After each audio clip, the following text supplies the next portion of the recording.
Que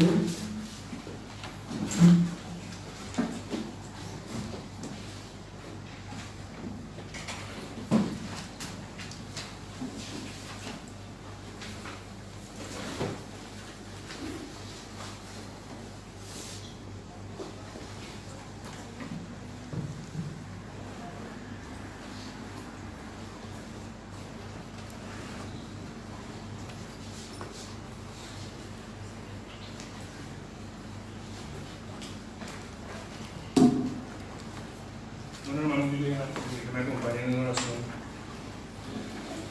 Padre Santo, en esta mañana te damos tantas gracias, Señor, por permitir congregarnos, Señor, en este día, adorando tu nombre, Señor, porque has puesto en nosotros, Padre, la virtud de la obediencia a tu palabra, Señor. Te damos gracias, Señor, por todos los favores que has tenido para con tu pueblo y lo seguirás teniendo, Señor, hasta el día de la redención completa. Te rogamos, Padre, que en este tiempo puedas guiar este sermón, compartir de tu santa palabra. Señor, es tu mensaje y no el mío, es tu rebaño y no mi público, Señor. Te rogamos que guíes nuestra mente y corazón a estar prendidos a la luz de tu evangelio, a comprender los misterios de tu reino. Sin ti, Señor, nada podemos hacer y te rogamos en el nombre de nuestro Salvador Jesucristo, tu Hijo amado, te pedimos. Amén. Hermanos, hoy vamos a estar continuando de vuelta nuestro libro de Hebreos en el capítulo 10. Si me pueden abrir conmigo sus Biblias allí. Para lo cual les pido que se pongan de pie y así reverenciar su palabra en medio nuestro. Voy a estar abordando o abarcando, mejor dicho, un trecho bastante extenso, un poco ambicioso. Hebreos 10, versículo 1 al 14, dice así: porque la ley, teniendo la sombra de los bienes venideros, no la imagen misma de las cosas, nunca puede, por los mismos sacrificios que se ofrecen continuamente cada año, hacer perfectos a los que se acercan. De otra manera cesarían de ofrecerse, pues los que tributan este culto limpios una vez no tendrían ya más conciencia de pecado. Pero en estos sacrificios cada año se hace memoria de los pecados, porque la sangre de los toros y de los machos cabríos nunca puede quitar los pecados. Por lo cual, entrando en el mundo, dice: sacrificio y ofrenda no quisiste, más me preparaste cuerpo. Holocausto y expiaciones por el pecado no te agradaron. Entonces dije: he aquí que vengo, oh Dios, para hacer tu voluntad, como en el rollo del libro está escrito de mí. Diciendo primero: sacrificio y ofrenda y holocausto y expiaciones por el pecado no quisiste, ni te agradaron, las cuales cosas se ofrecen según la ley. Y diciendo luego: he aquí que vengo, oh Dios, para hacer tu voluntad, quítalo primero para establecer esto último.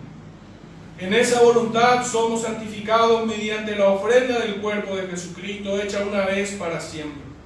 Ciertamente todo sacerdote está día tras día ministrando y ofreciendo muchas veces los mismos sacrificios, que nunca pueden quitar los pecados. Pero Cristo, habiendo ofrecido una vez para siempre un solo sacrificio por los pecados, se ha sentado a la diestra de Dios. De ahí en adelante, esperando hasta que sus enemigos sean puestos por estrado de sus pies, porque con una sola ofrenda hizo perfecto para siempre a los santificados. ¿Pueden sentarse, hermano? Que el Señor bendiga su palabra.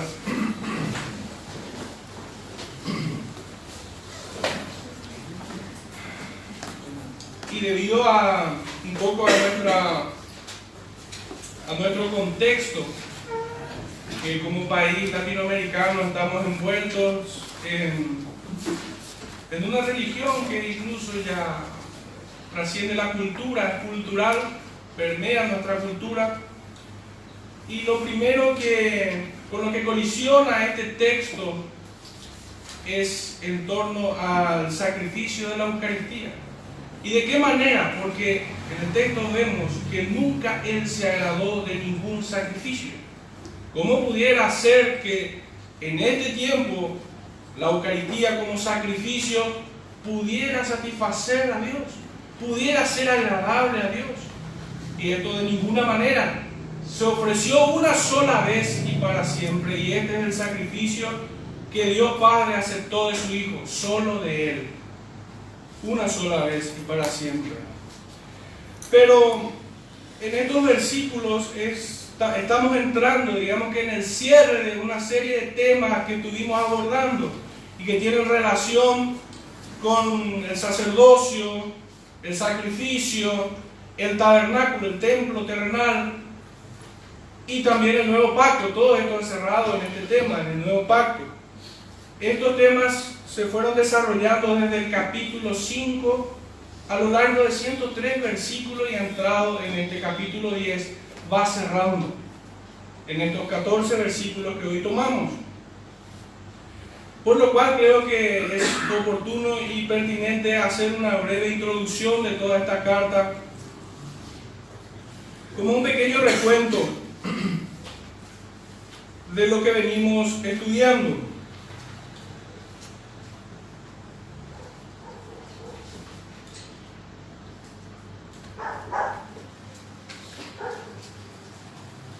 Debemos traer entonces a la mente el contexto en el que es recibida esta epístola, esta carta. Es en el tiempo de la dispersión de la iglesia, en su mayoría en aquellos días judíos étnicos.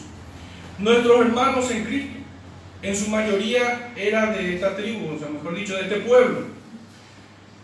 Conversos, obviamente, que huían de la persecución por parte de Roma, el aparato político religioso de aquel tiempo, notablemente unidos para perseguir a la iglesia. No es extraño que hoy se esté usando la misma fórmula en muchos países, que paradójicamente contaba con el servicio de la religión de aquel tiempo, y me estoy refiriendo a la religión de los fariseos, encabezado por el Sanedrín. Perseguía implacablemente a la iglesia de Cristo, propios y extraños de su nación, naturales o no naturales del judaísmo.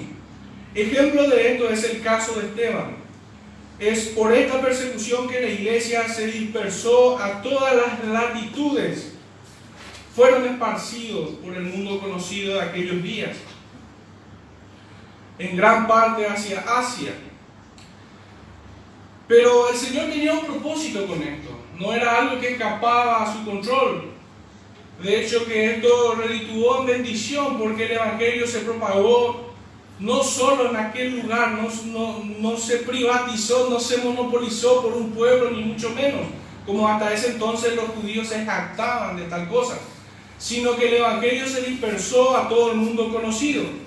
Terminó siendo de bendición, de la misma manera que, creyendo Satanás que vencía a Cristo en aquella cruz, él estaba siendo derrotado. Lejos de que sus propósitos prosperen, era el propósito de Dios el que era prosperado.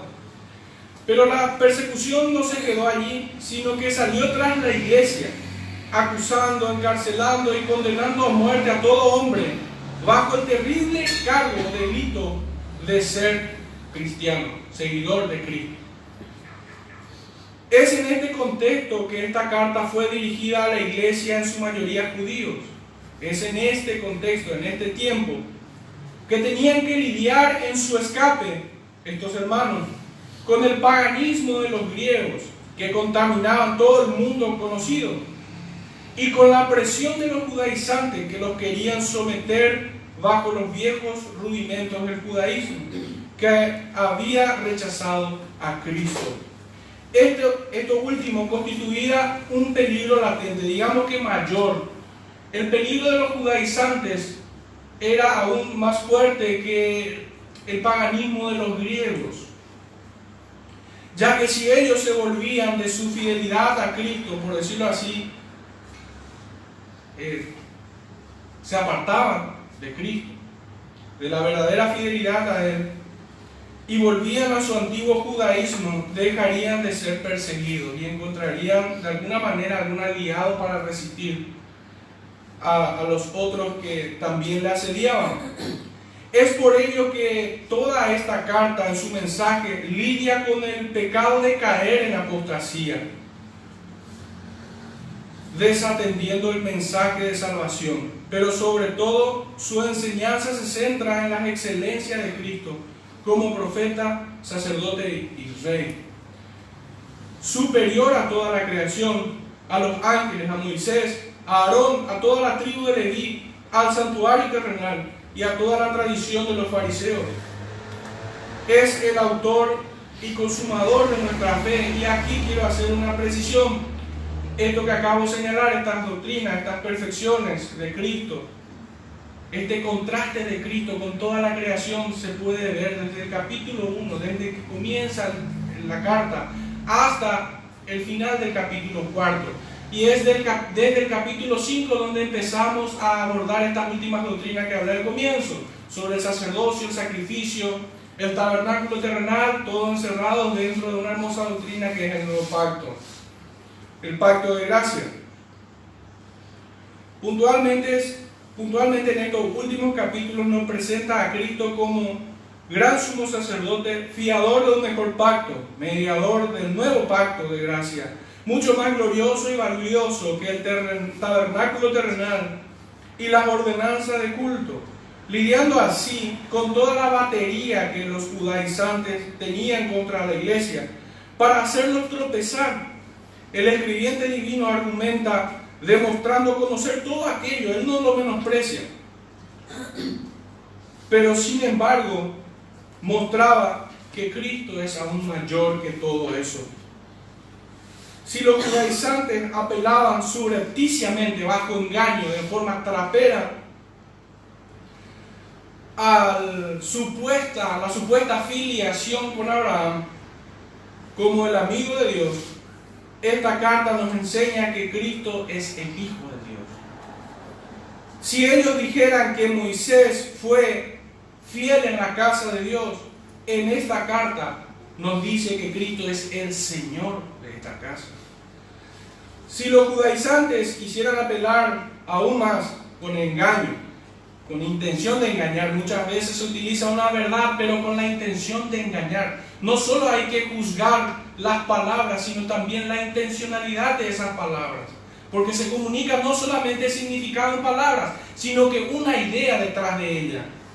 Y si ellos quisieran utilizar ciertas verdades para engañar al pueblo, diciendo del valor de aquel tabernáculo terrenal y su culto, Cristo como ministro del santuario celestial, sentado a la diestra del trono en la majestad de los cielos, es aún más. No había forma que los judaizantes pudieran ofrecer algo mejor que Cristo, ni siquiera su tradición o su religión. Cristo era mejor que todo aquello. Todo es cierto, pero Cristo es aún más. Era cierto el valor que tenía aquel tabernáculo. Era el camino que Dios había dejado a los hombres para encontrar al Salvador. Pues el templo, cada parte de ella y aún su servicio en ella, mostraba únicamente a Cristo.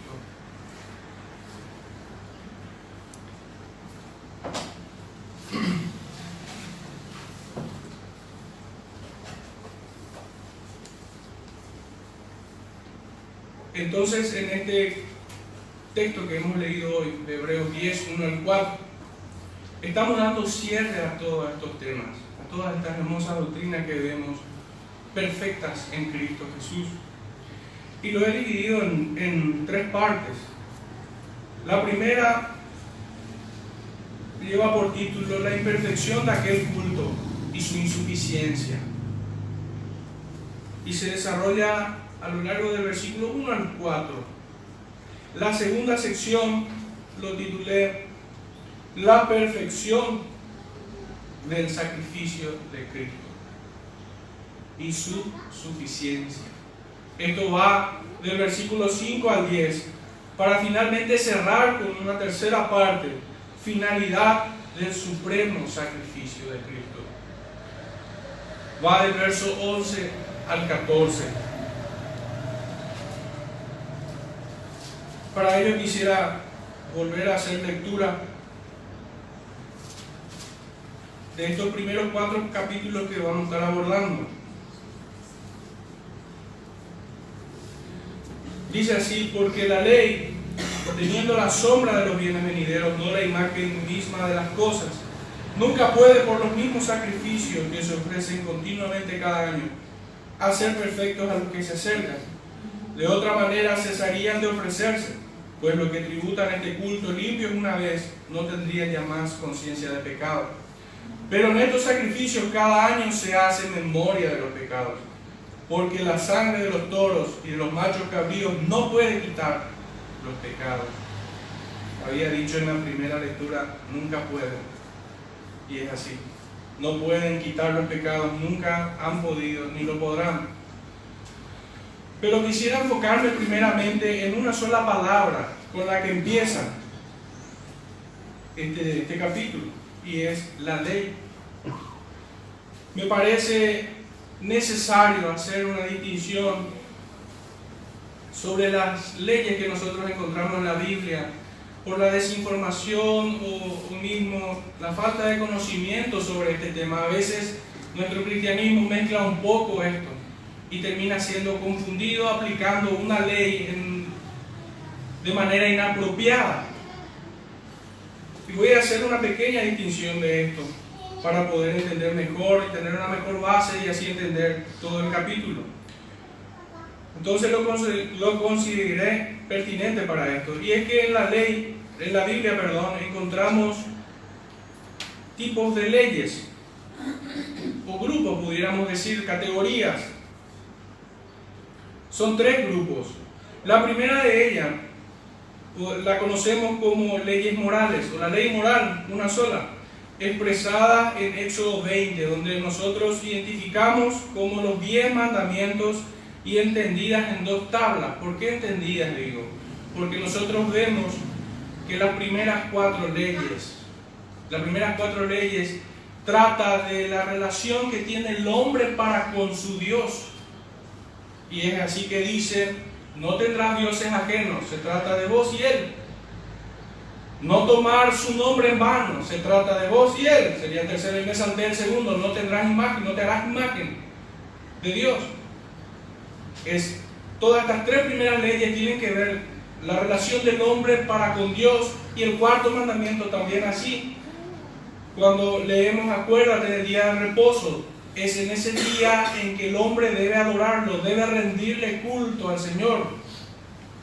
Entonces tiene que ver con la relación del hombre y Dios, su creador. La segunda tabla, por así decirlo, tiene que ver con la relación del hombre con su prójimo. Es así que leemos: honrar a padre y madre, no matarás, no hurtarás, no dirás falso testimonio, no codiciarás, no adulterarás. Y esto todo tiene que ver en la relación del hombre para con su prójimo. Bien estaba resumido en las palabras de Jesús cuando dijo que el primer y grande mandamiento es amar a Dios por sobre todas las cosas, con toda tu mente, con todo tu cuerpo, con toda tu alma. Y la segunda tabla era lo que aquellos fariseos no querían escuchar. Les dijo Jesús: el segundo es semejante: amarás a tu prójimo como a ti mismo. Y es que cumpliendo estos mandamientos, esta segunda tabla, uno muestra el amor para con su prójimo. Ahora bien, no se puede amar a Dios y odiar al prójimo. Y no se puede mostrar un amor puro y verdadero, eterno, al prójimo si uno no ama a Dios. No ama, es imposible, no se puede. Porque definitivamente, como Santiago nos dice en su carta, aquel que quebranta una ley se hace culpable de toda la ley. De toda la ley. Es esta ley, o son estas leyes, el conjunto que se conoce como la ley moral. Su carácter es eterno, pues en ella comunica Dios mismo su carácter santo, todopoderoso, soberano, misericordioso, justo, y así todas las perfecciones de Dios. El segundo grupo de leyes es en la que está enmarcada nuestra lectura de esta mañana y la que veníamos haciendo. Le conocemos como leyes ceremoniales o ley ceremonial. Estas se expresan a través de todas las ordenanzas de culto, santuario y principalmente con el sacrificio para la expiación de los pecados del pueblo y su reconciliación para con Dios. Este grupo de leyes podemos encontrarlas, por ejemplo, en Levítico 16. Este grupo de leyes eran o fueron transitorias hasta la aparición del último sacrificio ahí en el monte Calvario. Estas leyes traían consigo la sombra de aquello que fue verdadero, que es verdadero. Y es en este tono en el que debemos mirar nuestros versículos de esta mañana. El tercer grupo de leyes lo conocemos como las leyes cívicas o la ley cívica, que tienen relación con el Estado teocrático de la nación de Israel. Eran un conjunto de reglas y disposiciones con las cuales se establecía el reino, el gobierno y su administración. También fue de carácter transitorio, pues es sabido que así como el templo, el reinado, sus dominios fueron destrozados, junto con la dispersión de todo el pueblo que hacían a esa nación de Israel. La ley ceremonial, si nosotros quisiéramos buscar un momento en el cual estas leyes ceremoniales fueron abolidas, y es cuando Cristo fue levantado. Pero de manera particular para los judíos, cuando aquel templo fue destruido en el año 70 de nuestra era. También estas leyes civiles que tienen que ver con la instalación del reino, con el gobierno y la administración del Estado, por así decirlo, fueron también destruidas. Y si quisiéramos ubicar esto en un momento de la historia, y tiene que ver también con aquel templo y con la dispersión de su pueblo. No habiendo pueblo, no hay reino, no hay Estado. No hay Estado. Tanto las leyes cívicas como las leyes civiles que nosotros encontramos en la palabra de Dios quedaron derogadas, pasaron. No así la ley eterna de Dios, que es la ley moral. Estos últimos dos grupos, la ley ceremonial y la civil, podemos ver que son perfectamente contenidas en la ley moral, en el primer grupo de leyes.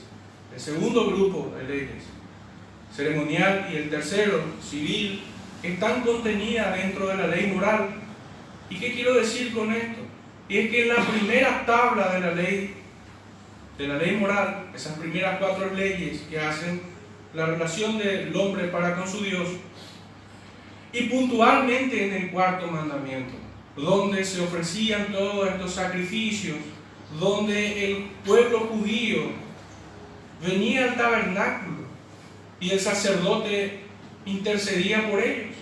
Todo aquello estaba marcado dentro del cuarto mandamiento. El lugar y el tiempo. En la segunda tabla podemos ver contenida toda la ley civil, que nos enseña en el quinto mandamiento el principio de respeto a las autoridades, y con el resto de las leyes la convivencia del hombre con su prójimo, del cual se ocupa el que gobierna e imparte justicia en una nación.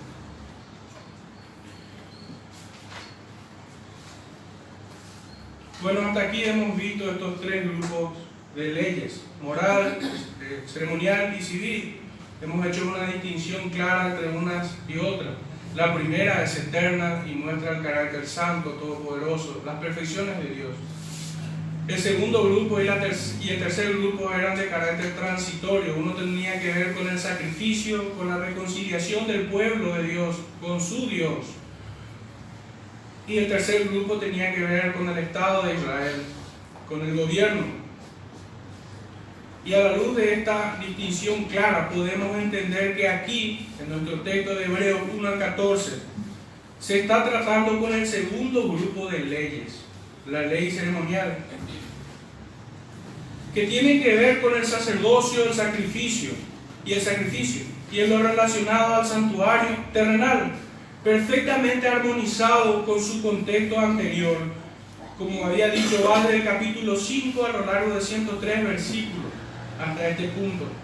Y aún se encuentra bien armonizado esta ley ceremonial cuando se refiere al primer versículo, porque la ley se está refiriendo a la ley ceremonial por su contexto en el que se encuentra, desde el primer versículo al versículo 14. No solo todo lo anterior, sino también el presente contexto que se genera alrededor de estos 14 versículos.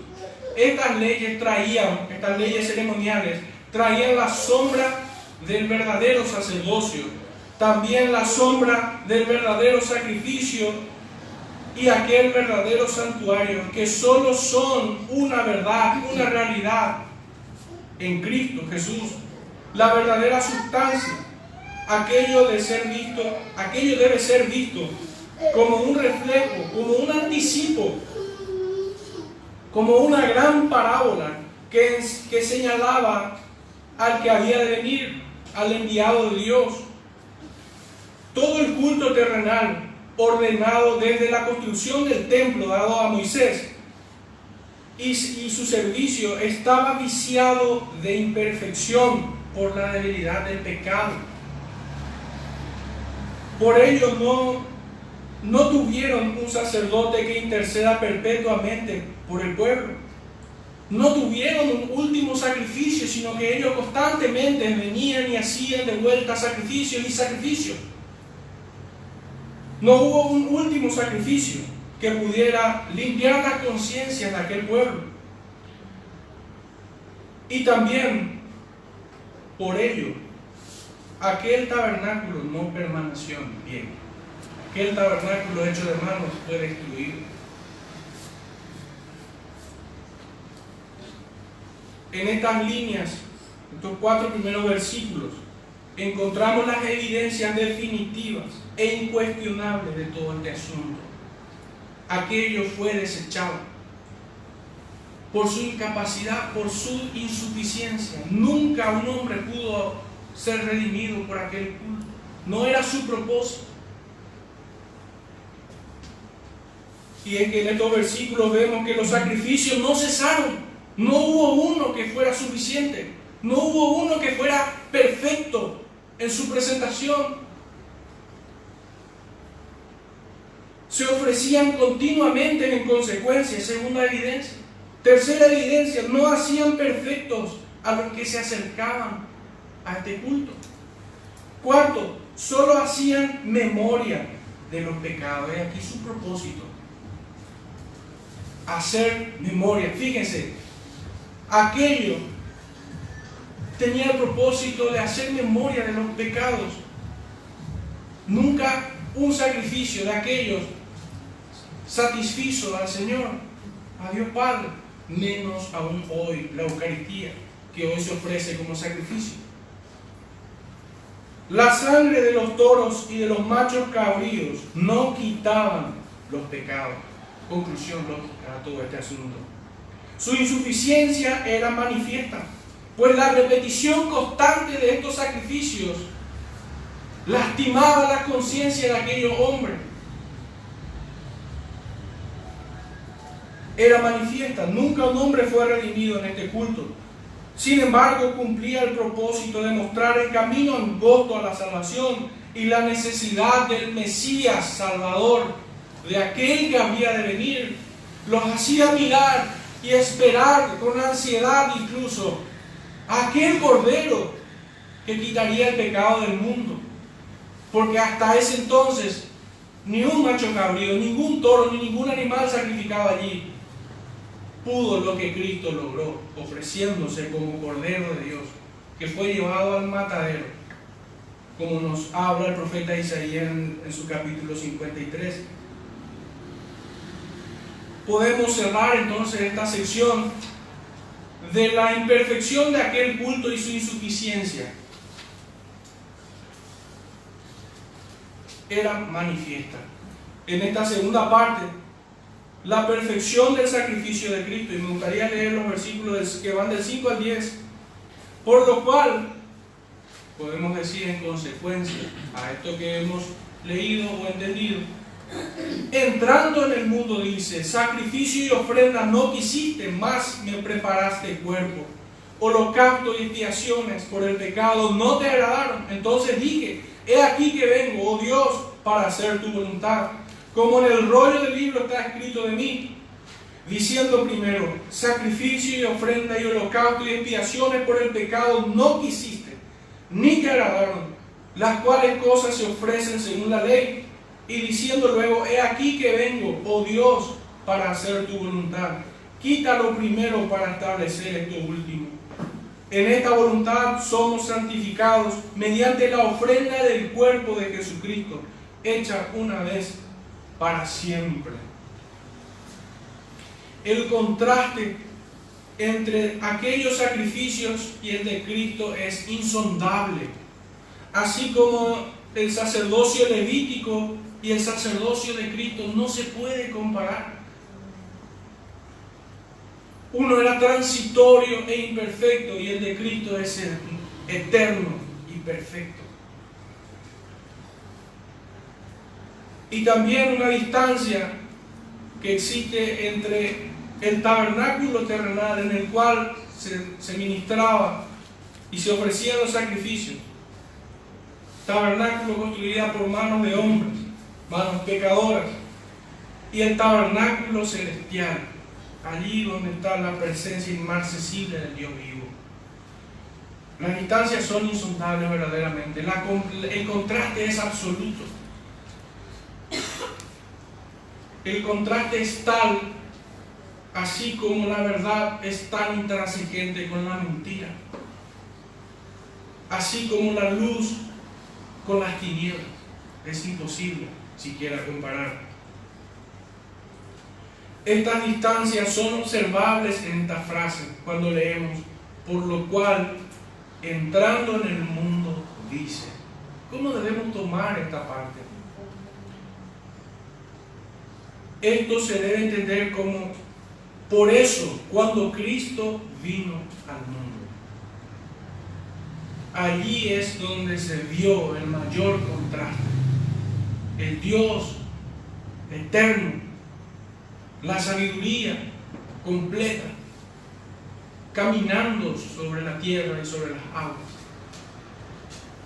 Era aquel consejero admirable, príncipe de paz, Padre eterno, que fue encarnado, el Logos de Dios, vino al mundo. Y es allí donde nosotros podemos señalar el mayor contraste de todo esto. Cuando Cristo pisó la tierra. Y debemos ver, hablando a Cristo en estas palabras. Por lo cual entrando en el mundo, Cristo entrando en el mundo, dijo, sacrificio y ofrenda no quisiste, más me preparaste cuerpo. Holocausto y expiaciones por el pecado no te agradaron. Entonces dije, he aquí que vengo, oh Dios, para hacer tu voluntad. Como en el rollo del libro está escrito de mí, diciendo primero, sacrificio y ofrenda y holocausto y expiaciones por el pecado no quisiste, ni te agradaron, las cuales cosas se ofrecen según la ley. Y diciendo luego, he aquí que vengo, oh Dios, para hacer tu voluntad. Quítalo primero para establecer esto último. En esa voluntad somos santificados mediante la ofrenda del cuerpo de Jesucristo, hecha una vez y para siempre. Esta es una cita de la Septuaginta que encontramos en el Salmo 46 al 8. A lo largo de toda esta carta, como habíamos dicho en los primeros sermones, el escribiente divino hace uso, cita textos del Antiguo Testamento, muestra un dominio tal que utiliza la versión de la Septuaginta. Entonces, ¿cómo debemos notar? ¿Cuál es el contraste? Y es cuando Cristo vino, aquello que es perfecto en todo. Todo aquel culto, todo aquel tabernáculo palidecían delante de Él. No había hombre alguno que pudiera compararse a Cristo en su obediencia. No había nadie, ni aún uno. Y esto palideció hasta su extinción total. Es por eso que dice, quita esto primero. Quita esto primero. Nunca fueron aceptas delante de Dios. Estando presente Cristo, el sumo bien de toda alma menesterosa y Señor de los bienes venideros, aquello fue desechado, pues en Él tenemos un sumo sacerdote para siempre, que intercede por nosotros, sentado en la majestad, atravesando los cielos, habiendo atravesado los cielos y habiendo ofrecido el más sublime sacrificio jamás hecho por ningún otro sacerdote. Esto es, en su pasión y muerte, en su perfecta obediencia. Es Él a quien debemos mirar cuando leemos, he aquí vengo, oh Dios, para hacer tu voluntad. Ofreció su cuerpo una vez y para siempre, para expiación de los pecados de su pueblo. El Cordero de Dios, que quita el pecado del mundo, descendió del cielo. Es Cristo mismo.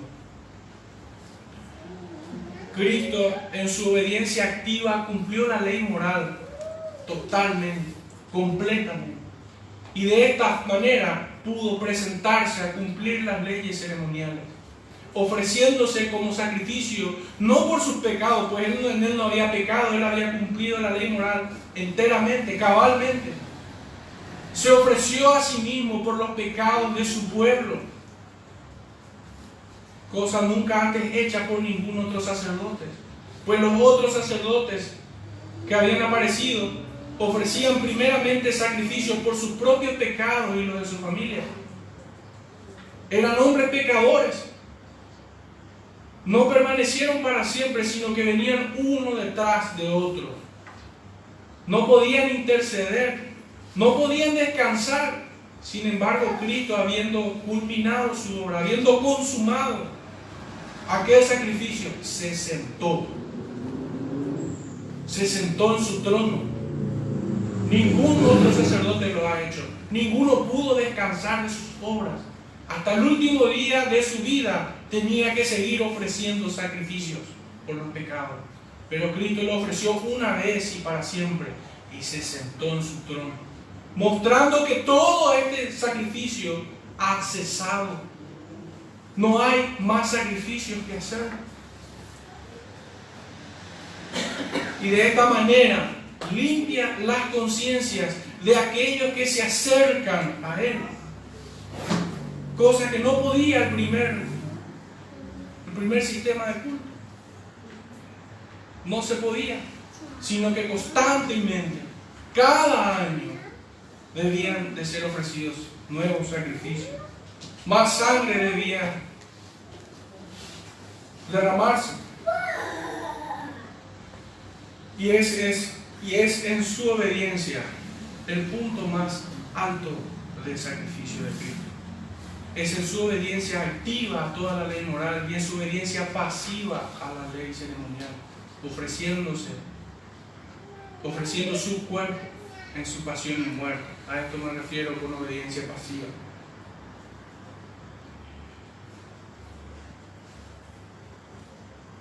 Concluyendo esta sección, la suficiencia del sacrificio de Cristo, no hay duda, se ofreció una sola vez y para siempre. Él está sentado a la diestra de Dios Padre, en el trono de la majestad de los cielos, y aún hoy intercede como gran sumo sacerdote por su pueblo. Su sacrificio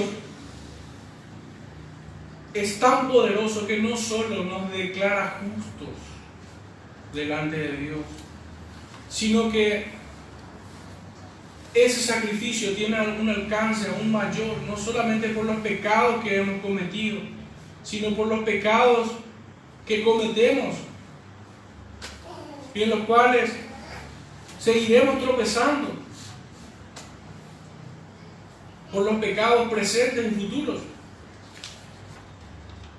¿Quién de sus hijos no pudiera acercarse confiadamente al trono de Dios, comprendiendo esta hermosa doctrina del sacrificio de Cristo? Tiene la certeza y la garantía de que Dios lo perdonará, pues el sacrificio de Cristo fue aceptado. Y déjenme repetir una vez más, se ofreció una vez y para siempre. Ya no hay otro sacrificio que hacer, sino aquellos que son frutos de labios que confiesan su nombre.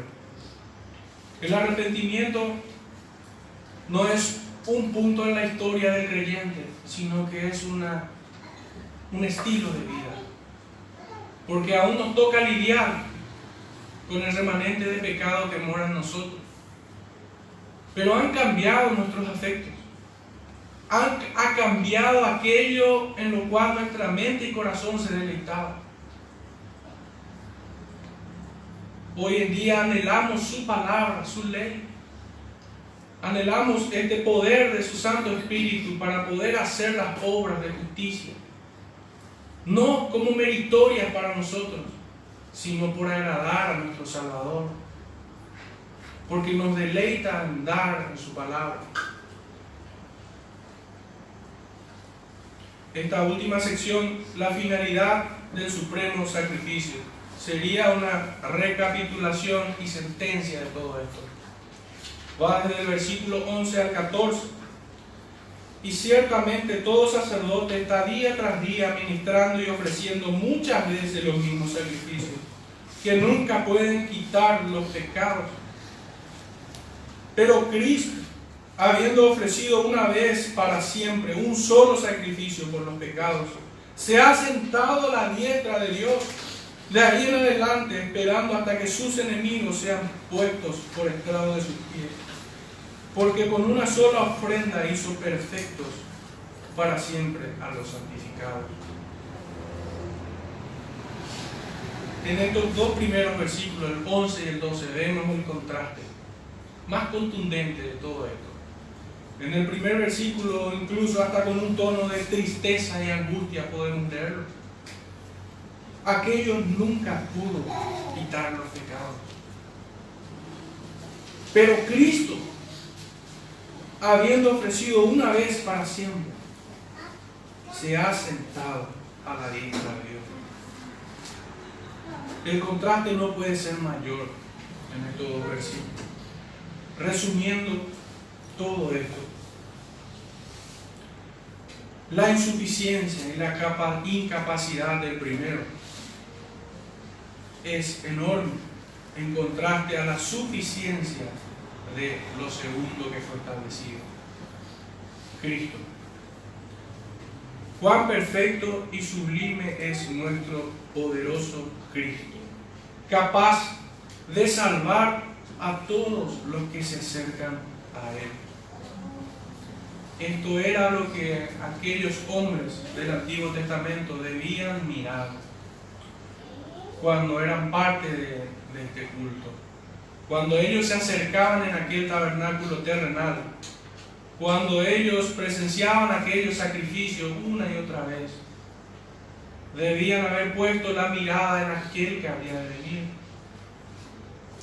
de aquella promesa que le fue dada a Abraham, y que antes que Abraham fue prometida en el Edén, aquella simiente que verdaderamente vencería al enemigo, vencería a la muerte, a esa sentencia que había en contra nuestra.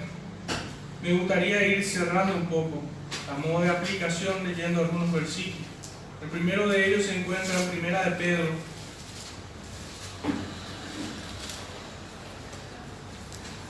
Pedro, capítulo 1, verso 16. Porque escrito está: sed santos, porque yo soy santo.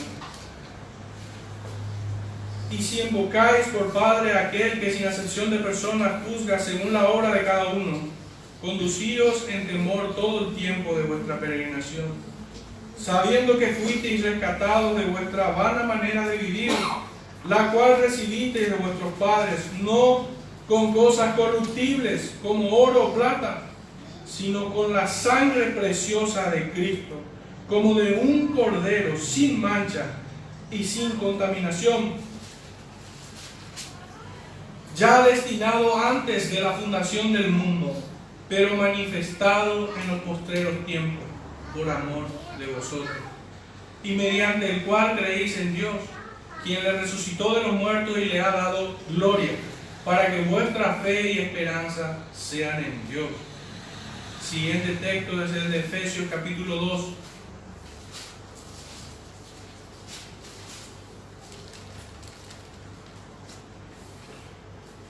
Con esto cerramos.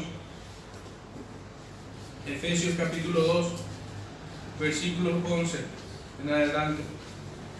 Por tanto, acordaos de que en otro tiempo vosotros los gentiles, en cuanto a la carne, erais llamados incircuncisión por la llamada circuncisión hecha con mano en la carne. En aquel tiempo estabais sin Cristo, alejados de la ciudadanía de Israel y ajenos a los pactos de la promesa, sin esperanza y sin Dios en el mundo. Pero ahora en Cristo Jesús, vosotros que en otro tiempo estabais lejos, habéis sido hechos cercanos por la sangre de Cristo. Porque Él es nuestra paz, que de ambos pueblos hizo uno, derribando la pared intermedia de separación, aboliendo en su carne las enemistades, la ley de los mandamientos expresados en ordenanza, para crear en sí mismo de los dos un solo y nuevo hombre, haciendo la paz, y mediante la cruz reconciliar con Dios a ambos en un solo cuerpo, matando en ella las enemistades.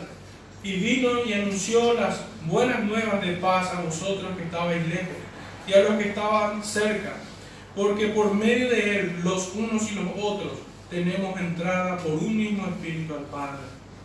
Así que ya no soy extranjero ni advenedizo, sino conciudadano de los santos y miembros de la familia de Dios, edificados sobre el fundamento de los apóstoles y profetas, siendo la principal piedra del ángulo Jesucristo mismo, en quien todo el edificio bien coordinado va creciendo para ser un templo santo en el Señor, en quien vosotros también sois juntamente edificados para morada de Dios en el Espíritu. Dijémonos que Cristo mismo, Jesucristo, es la principal piedra de ángulo de los profetas y de los apóstoles. El Señor dice en el Evangelio de Lucas y en muchos otros puntos de la palabra de Dios encontramos que toda la Escritura, por ende el templo, el culto y toda Escritura nos lleva a Él, nos muestra a Él. Aquel pueblo no lo entendió así, a tal punto que no reconocieron al Hijo de Dios, no vieron venir a aquel Cordero, al Cordero de Dios que quitaba el pecado del mundo. Ellos lo desecharon. El peligro de esta iglesia, en tiempo en el que fue escrito esta carta, es que los judaizantes querían hacerlos volver a esas viejas tradiciones, a estos rudimentos y despreciar a Cristo. Ellos creían en una salvación por obras. Ellos creían que eran salvos por medio de ese culto, por medio de hacer o de practicar ese culto. Ni uno solo fue salvo.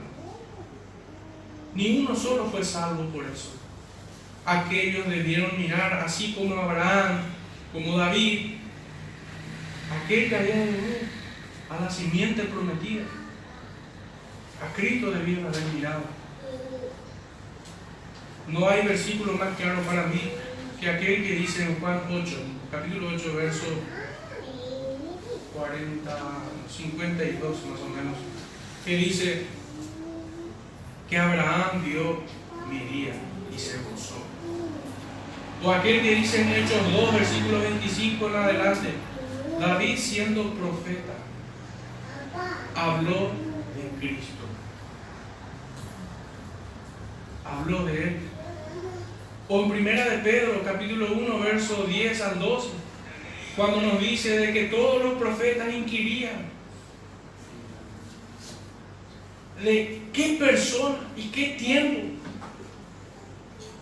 señalaba al Cristo.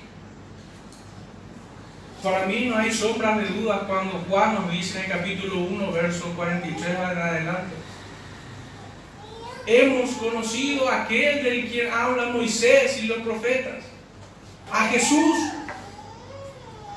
Está hablando un judío.